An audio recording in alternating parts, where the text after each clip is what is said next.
My house is still, with silent rooms and doors that never need to close, for privacy is everywhere.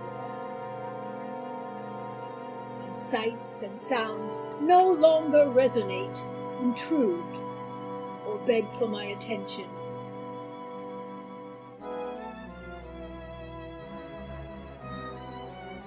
Here, in this quiet place, only light and shadows visit this house, coming and going, day after day. Only my footsteps on the rug. Only my keys opening the door.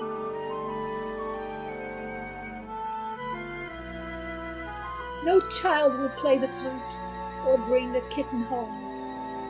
Her photos, framed and silent, pierce my heart with her audacious beauty. She is a woman now, with womanly priorities, her home, her family, her career, busy, noisy, somewhere else. This house is quiet. No husband reading late into the night. His books and papers all remain in place. No towels on the bathroom floor. No dishes in the sink. I listen to this fragile web of quiet, still connecting me to earth. I listen for some faint scrap of a sound, forgotten perhaps, under a magazine, or tucked beneath the corner of the rug. In vain. The quiet mocks me, taunts me, filling the spaces in between my breath, looming and swelling inside the empty vases on the table, nestling between the dust and shine on the mirrors. Stillness clings to every surface as I cling in rapt attention to the daily shock of living with the silence of my house.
When a beautiful woman sees freshness fading,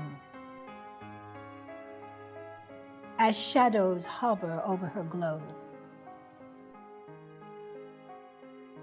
as shadows hover over her glow,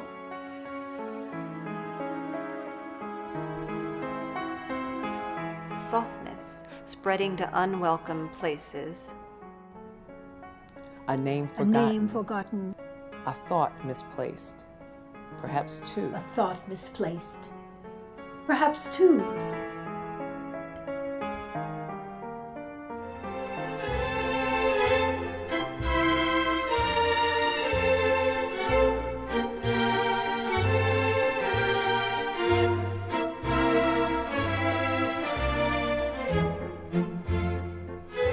Eventually, she might suspect that she unknowingly has moved. Eventually, she might suspect that she unknowingly has moved and now lives on the other side of over the hill. On the old side. On the old side. The slow side.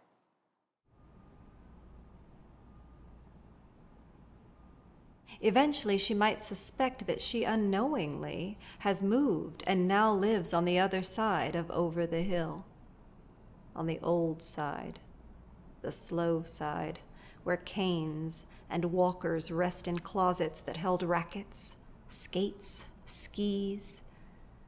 On the old side, the slow side, where canes and walkers rest in closets that held rackets, skates, and skis. What can she do to stifle screams of no? I didn't think. Me? I never dreamed so unfair and uncalled for. How dare my sparkle leave, without apology or a note at least? My youngness gone? No, I didn't think. Me? I never dreamed so unfair and uncalled for. How dare my sparkle leave, without apology or a note at least? My youngness gone? My youngness gone. Suddenly. Shockingly. Shockingly. My youngness gone? Suddenly? Shockingly, like a sudden squall out of the blue that levels a town? Or a train just missed, you can barely see the outline in the distance. You are excused from youngness.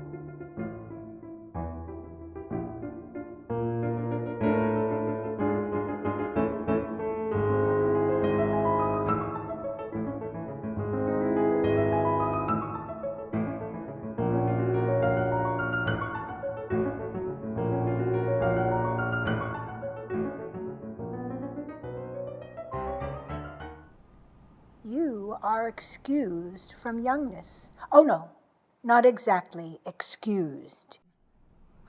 Look in the mirror, baby. You are not excused. You are exempt. No turning back, no temporary wrinkles, exempt from your obsessions and desire, exempt from being ogled in a short skirt. Those fabulous legs, irrelevant. And ma'am, they call you ma'am. When did it happen? Exempt. No turning back, no temporary wrinkles. Exempt from your obsessions and desire. Exempt from being ogled in a short skirt. Those fabulous legs, irrelevant. Those fabulous legs, irrelevant. Exempt from sidelong glances someone's husband sent your way. And ma'am. Oh, ma'am. They call you ma'am. When did it happen? When did it happen that young lady had morphed into ma'am? You? In storage, in the archives. A ma'am? You?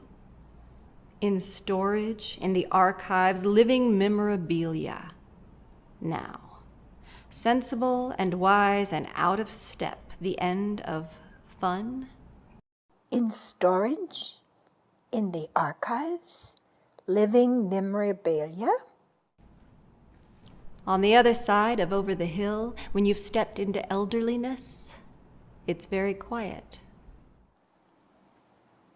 It's very quiet living here alone, on the other side of over the hill. It's very quiet living here alone, on the other side of over the hill.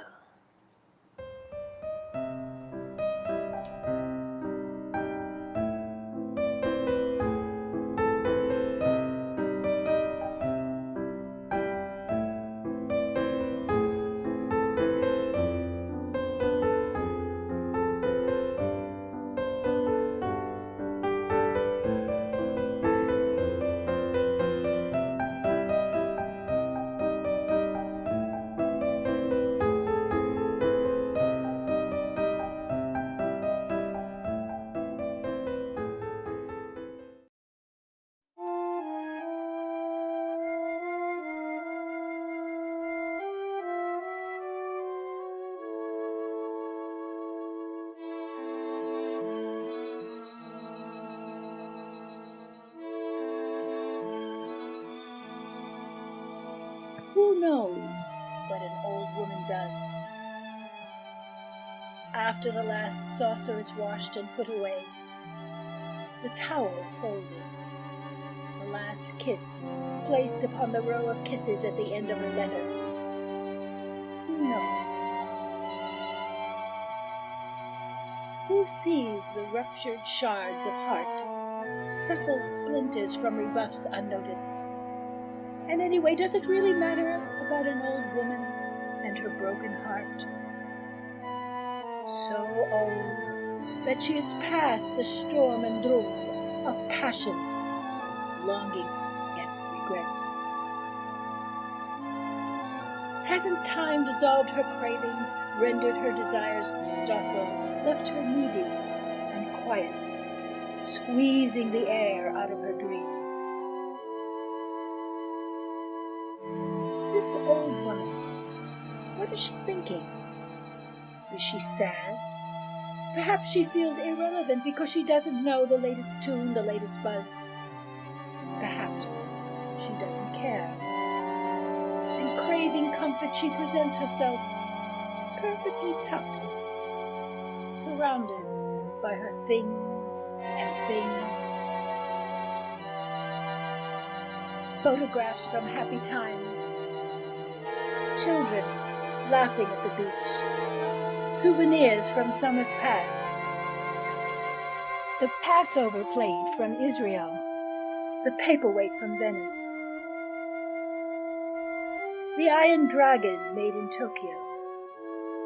Possessions, speaking for themselves, reminding her of incidents too distant to remember clearly. Flashing names and faces, fluttering like butterflies in her mind's eye, always slightly out of reach. Faces haunting her dreams. Her friend, the actress Irma, gone, and her first beau, Marshall, and his wife, Bee, and her husband, Harold, and her sister, Beverly, her Aunt Frances, all past. Yesterday, she had such a yearning to pick up the phone and listen to her mother's voice. Imagine that, her mother, long gone some 40 years.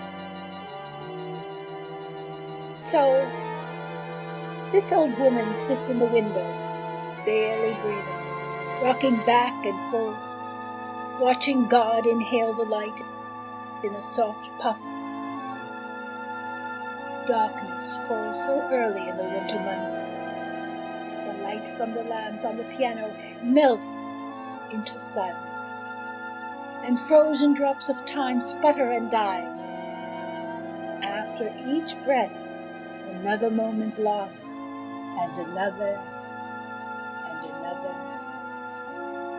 She knows, with no alternatives, a ticking clock, a halting gate, she must be softly grateful, awakening another day, for as many breaths, not so many breaths.